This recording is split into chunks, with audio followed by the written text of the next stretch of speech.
കാസർഗോഡ് മദ്രസ അധ്യാപകന്റെ കൊലപാതകത്തിൽ അറസ്റ്റിലായ 3 പ്രതികളെയും കോടതി 14 ദിവസത്തേക്ക് റിമാൻഡ് ചെയ്തു. വർഗീയ വിരോധമാണ് കൊലപാതകത്തിന് കാരണമെന്ന് പോലീസ് പറഞ്ഞു. കാസർഗോഡ് കേളിഗൂഡെ സ്വദേശികളായ അജേഷ് എന്ന അപ്പു, നിതിൻ, അഖിൽ എന്നിവരെയാണ് പ്രത്യേക അന്വേഷണ സംഘം അറസ്റ്റ് ചെയ്തത്. കാസർഗോഡ് 1ാം ക്ലാസ് ജുഡീഷ്യൽ മജിസ്ട്രേറ്റ് കോടതി 3 പേരെയും റിമാൻഡ് ചെയ്തു.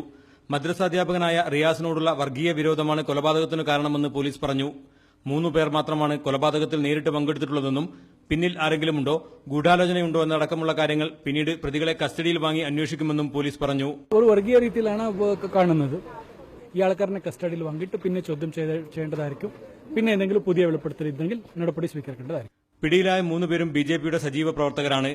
ബിജെപി ആഹ്വാനം ചെയ്ത ഹർത്താലിൽ സംഘർഷമുണ്ടാക്കിയതടക്കം വിവിധ അക്രമ സംഭവങ്ങളിൽ നേരത്തെ ഇവർ ഉൾപ്പെട്ടിട്ടുണ്ടെങ്കിലും ഒരു കേസിലും പ്രതികളായിട്ടില്ല. കോടതി റിമാൻഡ് ചെയ്ത പ്രതികളെ കാഞ്ഞങ്ങാട് ജയിലിലേക്ക് മാറ്റി. ഏഷ്യാനെറ്റ് ന്യൂസ്, കാസർഗോഡ്.